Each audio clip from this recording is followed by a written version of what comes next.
Bangladesh premier league নিয়ে বড় ধরনের অনিশ্চয়তার আভাস দিয়েছেন বাংলাদেশ ক্রিকেট বোর্ডের সভাপতি তামিম ইকবাল। তার ভাষ্য, এবছর বিপিএল নাও হতে পারে।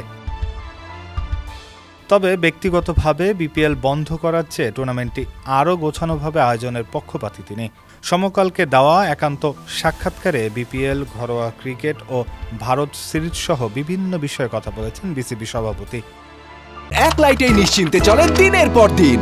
Walton emergency bulb, the best emergency bulb. BPL পুরোপুরি বন্ধ করে দেওয়ার পরিকল্পনা আছে কিনা এমন প্রশ্নের জবাবে তামিম বলেন, এবছর নাও হতে পারে বিপিএল গভর্নিং কাউন্সিলের চেয়ারম্যান আরও ভালো বলতে পারবেন। আমার ব্যক্তিগত ইচ্ছা বিপিএলটি গুছিয়ে করা, যেখানে খেলা নিয়ে আলোচনা হবে, হারজিত নিয়ে কথা হবে, টাকা পয়সা নিয়ে নেতিবাচক খবর হোক সেটা চাই না। বিপিএল ফ্র্যাঞ্চাইজি টুর্নামেন্ট হলেও বিশ্বের কাছে বাংলাদেশের টুর্নামেন্ট, ইমেজ রক্ষা করা আমাদের কর্তব্য।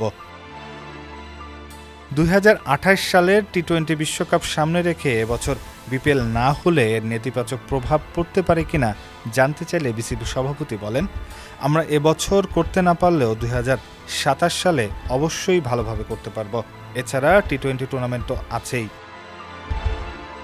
এদিকে বাংলাদেশের বিপক্ষে খেলতে ভারত আসবে কিনা এ নিয়ে এখনও সুনির্দিষ্ট করে কিছু বলতে পারেননি তামিম।